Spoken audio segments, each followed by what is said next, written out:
चलिए, Aryabhata smart classes में आप सभी का स्वागत है। आज हम क्लास 7 के पार्ट 3 यानी प्रकाश वाले चैप्टर का पार्ट 3 स्टार्ट करने वाले हैं। लेक्चर 3 होने वाला है आज, ठीक है। पार्ट 2 में हम लोगों ने पढ़ा था प्रकाश के परावर्तन के बारे में। प्रकाश के परावर्तन के बारे में पढ़ा और साथ ही साथ हम लोगों ने दर्पण के बारे में पढ़ा और दर्पण के कितने प्रकार होते हैं ये सब बारे में पढ़ा और समतल दर्पण की विशेषताओं के बारे में पढ़ा, प्रतिबिंब के बारे में पढ़ा। ये सारी चीज़ों के बारे में हम पार्ट 2 में कवर कर लिए थे, ठीक है। पार्ट 1 और पार्ट 2 हो गया था, आज चलेगा पार्ट 3 और आज आपका लास्ट मतलब इस चैप्टर का लास्ट लेक्चर होने वाला है, ठीक है। यानी कह सकते हैं तो आज ये चैप्टर पूरा समाप्त हो जाएगा, ठीक है। चलते हैं, ठीक है। आज जानेंगे प्रकाश के अपवर्तन के बारे में। प्रकाश का अपवर्तन, प्रकाश का अपवर्तन क्या होता है? अपवर्तन, ठीक है। प्रकाश का अपवर्तन यहां समझना, प्रकाश का अपवर्तन को समझने के लिए सबसे पहले कोई हमें एक अपवर्तक सतह लेना पड़ेगा। यानी जो हमने ये सतह लिया है ये अपवर्तक सतह है। कौन सा सतह है? अपवर्तक सतह, ठीक है। अपवर्तक सतह, ठीक है ना। अपवर्तक सतह कहते किसे हैं? तो जो दो माध्यम को अलग करता है उसे बोलते हैं अपवर्तक सतह। यानी एक माध्यम मान लीजिए इधर हवा है और एक माध्यम इधर मान लीजिए ये पानी है, ठीक है। तो जो दो माध्यम को अलग करता है उसे बोलते हैं अपवर्तक सतह। तो जैसे ये पानी है तो पानी का जो सतह होता है वो क्या कर रहा है? पानी का सतह दो माध्यम को अलग कर रहा है, हवा को अलग कर रहा है और पानी को अलग कर रहा है। पानी की जो सतह है तो पानी की सतह को हम बोलेंगे अपवर्तक सतह। आया समझ में? तो जब इस अपवर्तक सतह पर प्रकाश की किरण पड़ेगी, ठीक है। तो पड़ने के बाद अब ये जो किरण आई इस किरण को बोलते हैं आपतित किरण। कौन सा किरण बोलते हैं? आपतित किरण, ठीक है। इस किरण को बोलते हैं आपतित किरण, ठीक है। और अगर यहाँ पे प्रकाश की किरण आकर के पड़ी, आपतित किरण है ना, अपवर्तक सतह के जिस बिंदु पर आकर मिलती है उस बिंदु को बोलते हैं आपतन बिंदु। क्या बोलते हैं? आपतन बिंदु। इधर लिख देते हैं, इधर पानी है ना, ये इस बिंदु को बोलते हैं आपतन बिंदु, आपतन बिंदु, ठीक है। अब इधर समझते हैं, यहां पर क्या करते हैं, एक हम लंब खींच देते हैं। लंब हम इसलिए खींचते हैं ताकि हमें ये पता चल सके कि प्रकाश जो है वह किस ओर मुड़ेगी, ठीक है। तो याद रखिएगा, जब प्रकाश हवा से पानी की ओर जाता है तो वो अभिलंब की ओर मुड़ जाता है। यानी इसको जाना चाहिए था इस वाले रास्ते में, यानी इस प्रकाश को सीधा निकल जाना चाहिए था, ठीक है। लेकिन ये सीधा ना निकल करके ये अपने रास्ते से विचलित हो जाएगा, मतलब अपना रास्ता चेंज कर देगा, मतलब ये अभिलंब की ओर झुक जाएगा। ये अभिलंब था, अभिलंब की ओर चला आया। तो हम बोलेंगे कि ये घटना जो हुआ यही घटना कहलाता है प्रकाश का अपवर्तन, ठीक है। प्रकाश का अपवर्तन किसे कहते हैं? फिर से समझिए, जब प्रकाश की किरण किसी अपवर्तक सतह पर पड़ती है तो वह अपने पथ से विचलित हो जाती है ना। अपने पथ से, यानी इस रास्ते पर जाना चाहिए था, अपने रास्ते से क्या हो गया? विचलित हो गया, यानी अपने रास्ते से हट गया। विचलित का मतलब होता है हट जाना, ठीक है। तो अपने रास्ते से हट गया, तो इस घटना को क्या बोलते हैं? प्रकाश का अपवर्तन बोलते हैं, ठीक है। प्रकाश का अपवर्तन किसे कहते हैं? तो जब प्रकाश की किरण किसी अपवर्तक सतह पर पड़ती है तो वह अपने पथ से विचलित हो जाती है, इस घटना को प्रकाश का अपवर्तन बोलते हैं, ठीक है। और ये जो किरण जो आ रहा है, जो विचलित होकर के किरण आ रहा है, इसे बोलते हैं अपवर्तित किरण। क्या बोलते हैं? अपवर्तित किरण। कोई दिक्कत नहीं ना। एक हो गया आपतित किरण, एक हो गया अपवर्तित किरण और ये हो गया अभिलंब। क्या हो गया? अभिलंब, ठीक है। कोई दिक्कत नहीं ना। चलिए, इतना आप लोग को समझ में आ गया होगा, कोई दिक्कत? अपवर्तित किरण किसे कहते हैं? तो अपवर्तन के बाद विचलित होने वाली किरण को क्या बोलते हैं? अपवर्तित किरण। कोई दिक्कत? जब प्रकाश की किरण अपवर्तक सतह पर पड़ती है तो अपवर्तन के बाद विचलित होने वाली किरण को क्या बोलते हैं? अपवर्तित किरण बोलते हैं। कोई दिक्कत नहीं। इतना समझ में आ गया होगा। प्रकाश का अपवर्तन क्या है ये भी समझ में आ गया होगा। अब समझते हैं प्रकाश के अपवर्तन के कारण होने वाली घटनाएं, ठीक है। प्रकाश के अपवर्तन के कारण कौन कौन सी घटनाएं होती है, ठीक है, याद रखिएगा। प्रकाश के अपवर्तन के कारण बहुत सारी घटनाएं होती है, जिसमें से पहला है हमें तारे टिमटिमाते नजर आते हैं। तारे टिमटिमाते नजर आते हैं, ठीक है। तारे क्या होते हैं, टिमटिमाते नजर आते हैं। ये किसके कारण होता है, अपवर्तन के कारण होता है, ठीक है। आप रात में देखते होंगे तो आपको दिखाई देता है कि तारे टिमटिमा रहे हैं, हालांकि तारा कभी नहीं टिमटिमाता है, आपको टिमटिमाते नजर आता है, ठीक है। तो हम कह सकते हैं कि तारा क्या है, टिमटिमाते नजर आता है, ना कि टिमटिमाते हैं। और ये किस घटना कारण होता है, अपवर्तन के कारण होता है, ठीक है। और क्या घटना है, तो और ये घटना है यदि आप भरी हुई बाल्टी में, यदि आप भरी हुई बाल्टी में सिक्का को रखिएगा तो वो सिक्का जो है अपने वास्तविक गहराई से थोड़ा ऊपर उठा हुआ प्रतीत होगा, है ना। आपको लगेगा कि सिक्का जो है वास्तविक गहराई से थोड़ा ऊपर आ गया पानी में, ऐसा लगेगा, देखिएगा।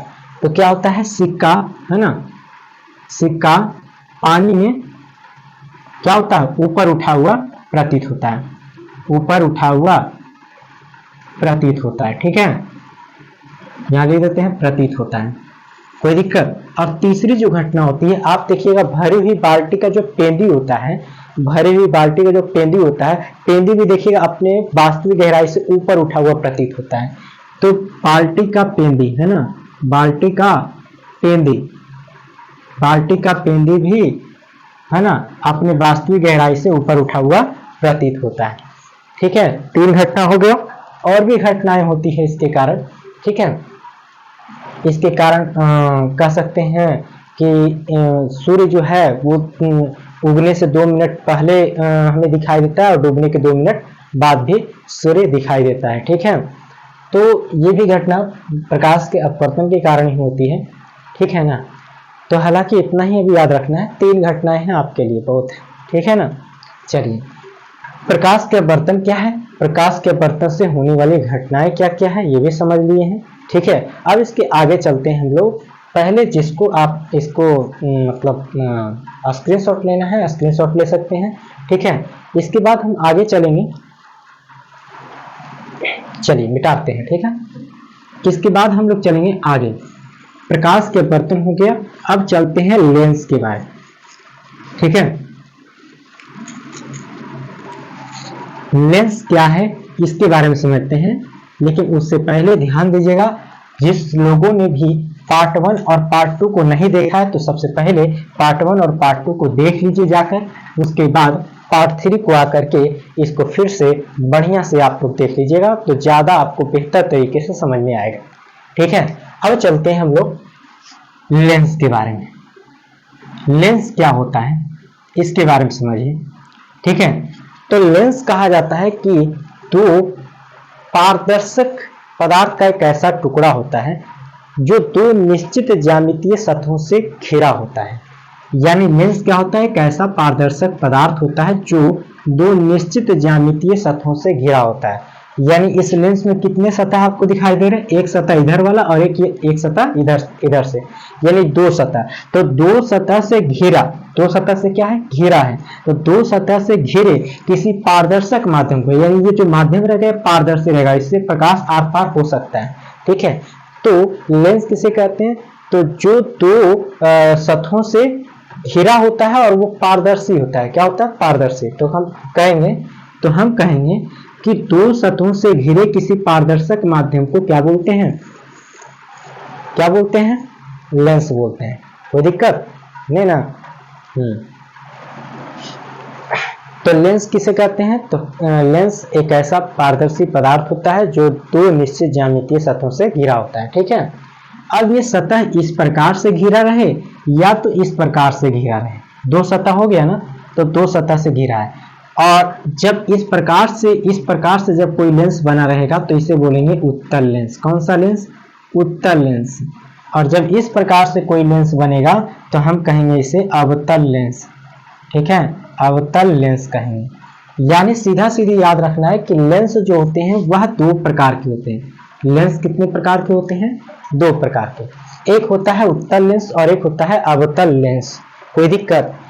अब इधर समझना है कि उत्तल लेंस किसे कहते हैं और अवतल लेंस किसे कहते हैं। तो उत्तल लेंस आप देख रहे हैं, ध्यान से इसका परिभाषा देखिएगा। उत्तल लेंस जिसका बीच में मोटा और किनारों में पतला होता है उसे उत्तल लेंस कहा जाता है। फिर से समझिए, जिसका बीच में मोटा और किनारों में पतला होता है उसे उत्तल लेंस कहा जाता है, और जिसका बीच में पतला होता है और किनारों में मोटा होता है उसे उत्तल लेंस कहा जाता है। इसको जोड़ दीजिए, ठीक है, इसको इस तरीके से जोड़ दिए। तो जिसका किनारों में मोटा होता है और बीच में पतला होता है उसे बोलते हैं अवतल लेंस, और जिसका बीच में मोटा होता है और किनारों में पतला होता है उसे उत्तल लेंस कहते हैं। कोई दिक्कत नहीं ना। अब इन दोनों में अंतर भी जानते हैं कि उत्तल लेंस और अवतल लेंस में क्या अंतर है। तो सबसे पहला अंतर यह है कि उत्तल लेंस को अभिसारी लेंस कहा जाता है। कौन सा लेंस? अभिसारी लेंस कहा जाता है, और इसे कहा जाता है अपसारी लेंस। कौन सा लेंस? अपसारी लेंस। और दूसरा नंबर जो आप लोग अंतर कर सकते हैं वो खुद से कर सकते हैं। दूसरा नंबर अंतर क्या अंतर होगा? तो इसका जो परावर्तक ये मतलब इसका बीच में मोटा होता है ना, और किनारों में पतला होता है, और इसका बीच में पतला होता है और किनारों में मोटा होता है। इस तरीके से आप दूसरा नंबर लिख सकते हैं। और तीसरा नंबर जो अंतर होगा वो ये होगा कि इसका परावर्तक सतह जो होता है वो क्या होता है? उठा हुआ रहता है ना। तो इसका परावर्तक सतह क्या होता है? उठा हुआ रहता है। इसका परावर्तक सतह उठा हुआ रहता है, और इसका परावर्तक सतह धंसा हुआ रहता है। आप देख रहे हैं धंसा हुआ और ये उठा हुआ है, तो इसका परावर्तक सतह धंसा हुआ रहता है। ठीक है, कोई दिक्कत नहीं ना। और समझते हैं, इसमें जो उत्तल लेंस प्रतिबिंब जो बनता है, इसमें प्रतिबिंब जो बनता है वह वास्तविक एवं काल्पनिक दोनों बनता है। वास्तविक एवं काल्पनिक दोनों बनता है ना। लेकिन इसमें जो प्रतिबिंब बनता है केवल काल्पनिक बनता है, केवल काल्पनिक बनता है। ठीक है, तो इस तरीके से आप बहुत सारे अंतर है, और भी अंतर है।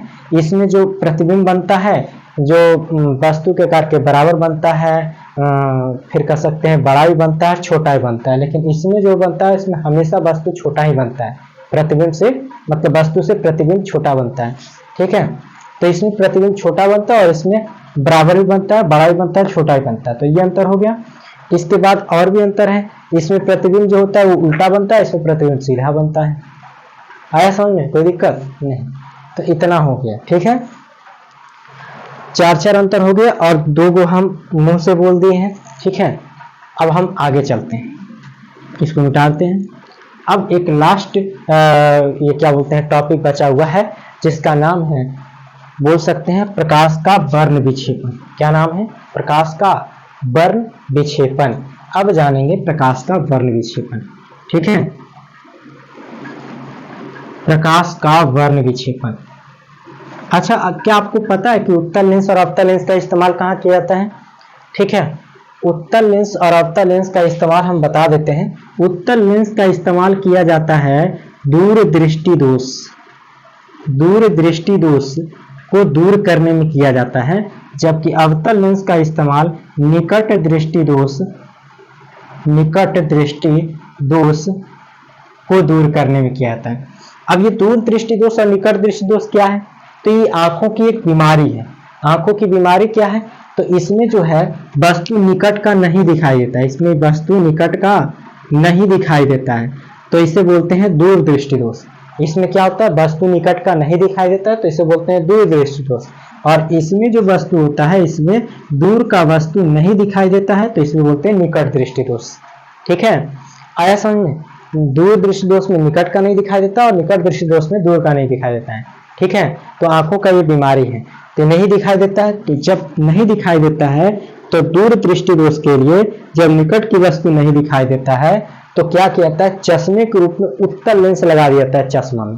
ठीक है, तो उसको क्या होता है? निकट की वस्तु फिर दिखाई देने लगता है। ठीक है, उसी प्रकार से निकट दृष्टि दोष में दूर की वस्तु नहीं दिखाई देता है, तो उसके लिए अवतल लेंस का चश्मा लगाया जाता है। ठीक है, तब उसे दूर का वस्तु भी दिखाई देता है। आया समझ में? इतना आ गया होगा समझ में। चलिए अब हम आगे बढ़ते हैं। अब चलते हैं प्रकाश का प्रकीर्णन, जो लास्ट पॉइंट बचा हुआ है। ठीक है, प्रकाश का प्रकीर्णन। प्रकाश का प्रकीर्णन सॉरी प्रकाश का प्रकीर्णन नहीं, प्रकाश का वर्ण विक्षेपन, वर्ण विक्षेपन। ठीक है, प्रकाश का प्रकीर्णन जो है वो क्लास 10th में पढ़ना है, ठीक है, यहाँ नहीं पढ़ना है। प्रकाश का वर्ण विक्षेपन, तो प्रकाश के वर्ण विक्षेपन को समझने से पहले आपको समझना पड़ेगा प्रिज्म के बारे में। किसके बारे में? प्रिज्म के बारे में। प्रिज्म क्या होता है? तो प्रिज्म जो होता है वो मेनली रूप से 3 सतह से मिलकर बना होता है। कितने सतह से? कितने समतल सतह से? तो 3 समतल सतहों से झुका तो मतलब बना होता है। आया समझ में? प्रिज्म जो होता है वो कितने समतल सतहों से बना होता है? तो याद रखिएगा प्रिज्म 3 समतल सतहों से बना होता है, लेकिन झुका कितना सतह रहता है? तो झुकल रहता है 2 सतह, एक सतह ये झुका हुआ है, एक सतह ये झुका हुआ है। तो हम कहेंगे कि 2 सतह झुका हुआ है, तो हम बोलेंगे 2 सतहों से झुके किसी पारदर्शक माध्यम को प्रिज्म कहते हैं। ये पारदर्शी होता है। क्या होता है? पारदर्शी का मतलब प्रकाश आर पार हो सकती है, ठीक है। तो किसी पारदर्शक माध्यम को क्या बोलते हैं? प्रिज्म बोलते हैं, ठीक है। 2 समतल सतहों से झुके किसी पारदर्शक माध्यम को क्या कहते हैं? प्रिज्म कहते हैं। इसमें क्या होता है कि इसमें जब प्रकाश की किरण आती है, ठीक है, मान के चले कि इधर से प्रकाश की किरण आई और जब इस प्रिज्म की सतह पर पड़ी, तो प्रिज्म की सतह पर पड़ने के बाद इसका अपवर्तन होता है, जो कि हम अभी पढ़ाए हैं। इसका अपवर्तन होता है, यानी इसको जाना चाहिए था इस वाले लाइन में, इसको जाना चाहिए था इस वाले लाइन में।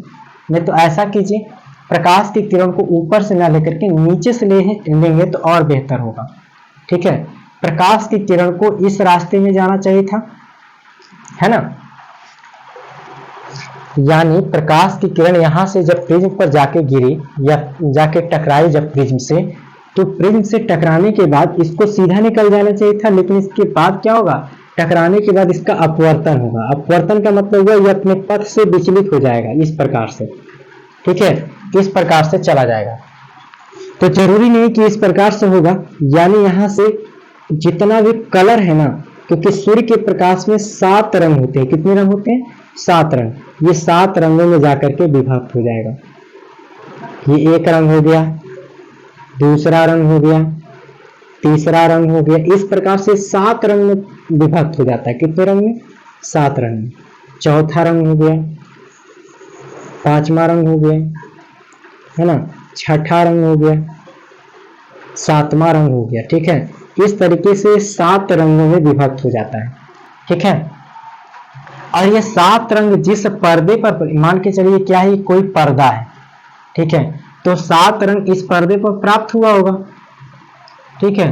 तो 7 रंग जिस पर्दे पर प्राप्त होता है, इसी पर्दा को वर्णपट कहा जाता है। क्या कहा जाता है? वर्णपट। वर्णपट किसे कहते हैं? तो जो 7 रंग जिस पर्दे पर प्राप्त हुआ, उस पर्दे को बोलते हैं वर्णपट। क्या बोलते हैं? वर्णपट, ठीक है। और वो 7 रंग कौन कौन सा होता है? तो याद रखिएगा, ट्रिक याद रखिएगा, बैजानीह पिनाला, बैजानीह पिनाला, ठीक है। ट्रिक याद रखना है, बैजानीह पिनाला। क्या याद रखना है? बैजानीह पिनाला, ठीक है।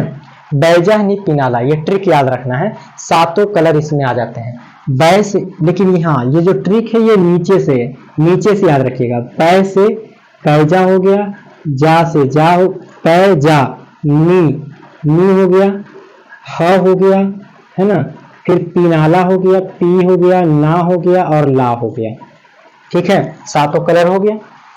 बै से होता है बैगनी। क्या होता है? यहाँ लिख देते हैं, बै से होता है बैगनी, ठीक है। और जा से होता है जामुनी। क्या होता है? जामुनी। नी से होता है नीला। क्या होता है? नीला। ह से होता है हरा। क्या होता है? हरा। पी से होता है पीला। ना से होता है नारंगी, ठीक है। और ला से होता है लाल, ठीक है। तो याद रखिएगा, बैजानी पिनाला, इस तरीके से याद रखिएगा तो ठीक रहेगा। और नीचे से याद रखना है, बैजानी पिनाला, ठीक है। याद रखिएगा तो बै से बैगनी, जा से जामुनी, नी से नीला, ह से हरा, पी से पीला, ला से ना से नारंगी और ला से लाल। यहाँ लिखा हुआ, वैसे अगर वहां नहीं दिखाई देगा तो यहाँ लिखा हुआ है ट्रिक, ठीक है, कोई दिक्कत नहीं। फिर से समझिए, ये क्या है? ये श्वेत प्रकाश की किरण है,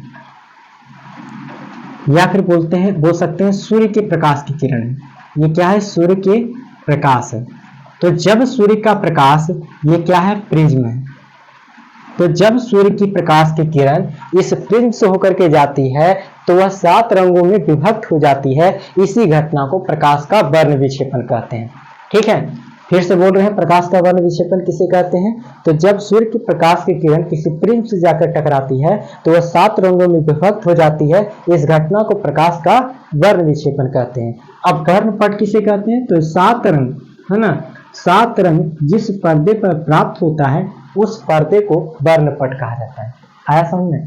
7 रंग जिस पर्दे पर प्राप्त होता है उसे क्या बोलते हैं?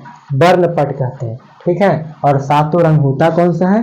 तो बैगनी, जामुनी, नीला, हरा, पीला, नारंगी, लाल। ठीक है, कोई दिक्कत नहीं ना? चलिए, अब इसमें याद रखना है कि सबसे ज्यादा जो विचलन होता है वो सबसे ज्यादा विचलन कौन होता है, यानी सबसे ज्यादा अपनी जगह से मुड़ कौन रहा है? तो सबसे ज्यादा झुक रहा है कौन? बैगनी। यानी हम बोल सकते हैं कि बैगनी का विचलन सबसे अधिक होता है। क्या होता है? विचलन किसका? बैगनी का। बैगनी का विचलन अधिक होता है। क्या होता है? अधिक होता है। लेकिन अगर विचलन की ही बात किया जाए तो लाल रंग का विचलन कम होता है ना? लाल का क्या होता है? कम होता है, क्योंकि लाल देख रहे हैं, लाल कम मुड़ा है। ठीक है, लेकिन बैगनी ज्यादा झुक गया। लाल कम झुका और बैगनी ज्यादा, तो इसीलिए हम बोल सकते हैं कि लाल रंग का विचलन जो हुआ वो कम हुआ और बैगनी रंग का विचलन जो है वो ज्यादा हुआ। ठीक है, और भी याद रखना है कि अगर तरंगदैर्घ्य की बात किया जाए, तरंगदैर्घ्य,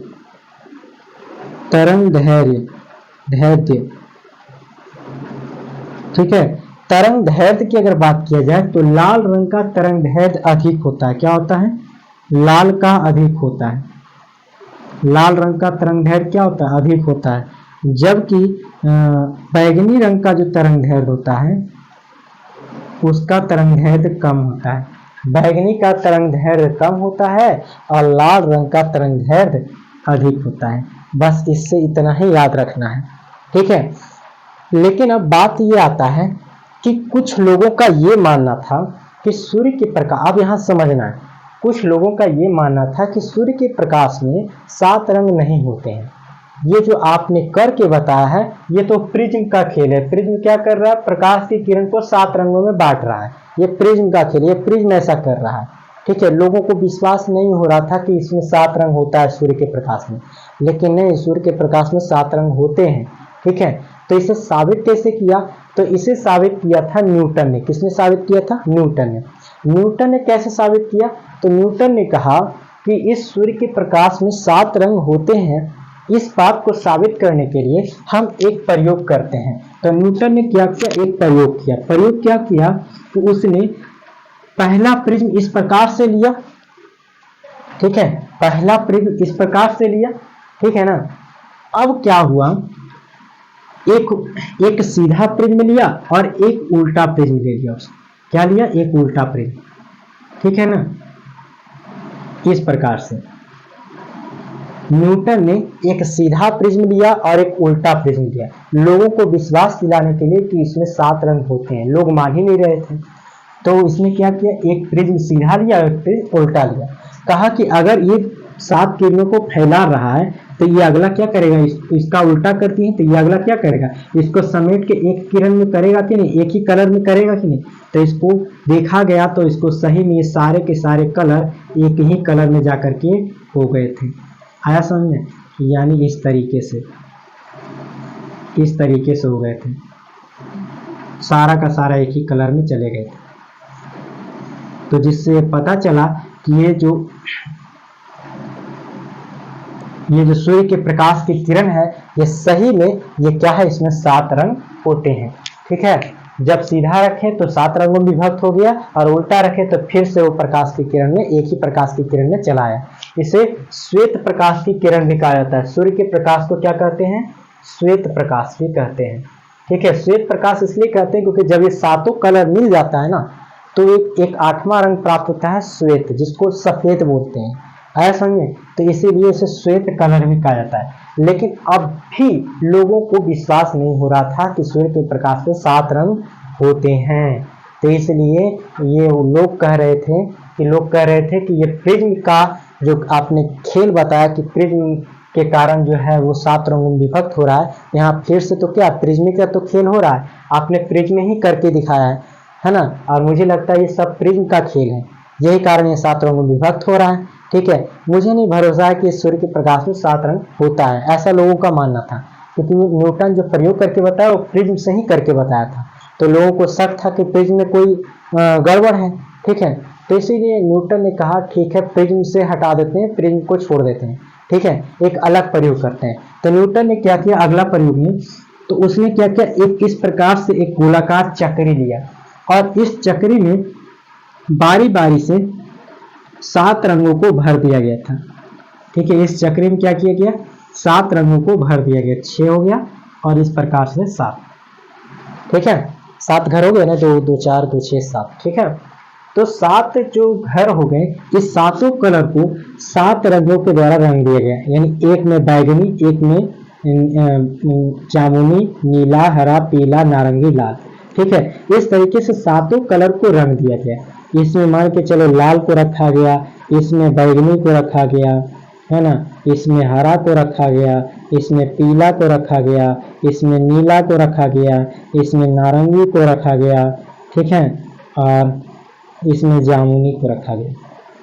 ठीक है, तो इस तरीके से 7 कलर को रंग दिया गया और रंगने के बाद जब इस चक्री को स्पीड में घुमाया गया ना, तो स्पीड में घुमाने के बाद एक 8वां कलर प्राप्त हुआ जिसका नाम था सफेद यानी श्वेत।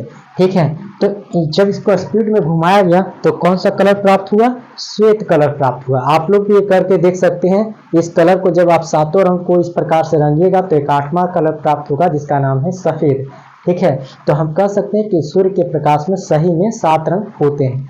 आया समझ में, तब जाकर के लोगों को विश्वास हुआ कि नहीं, न्यूटन जो कह रहा है वो बिल्कुल करेक्ट कह रहा है, बिल्कुल सही कह रहा है कि सूर्य के प्रकाश में 7 रंग होते हैं। ठीक है, तो आपका चैप्टर यहीं तक था, यहाँ से आपका चैप्टर समाप्त होता है पूरी तरीके से। ठीक है, बाकी जो लोग नहीं देखे हैं वीडियो को वो अच्छे तरीके से उनको कहिए कि देख ले। ठीक है, और पार्ट 1 पार्ट 2 को भी देख लेना है, उसको भी नहीं छोड़ना है। ठीक है, और ये इस चैप्टर समाप्त हो गया ये चैप्टर। ठीक है, अब अगला जो चैप्टर स्टार्ट करेंगे, ठीक है, वो आपको बता दिया जाएगा। ठीक है ना, या फिर नोटिफिकेशन में मिल जाएगा आप लोग को। ठीक है, तो जो लोग नहीं देख पाए वीडियो को उनको शेयर कीजिए। ठीक है, उनको शेयर कीजिएगा तभी पता चलेगा। ठीक है, बाय। बाकी अगले क्लास में यानी अगले वीडियो में अगले लेक्चर में फिर मिलेंगे हम लोग। ठीक है, जब तक बाय बाय।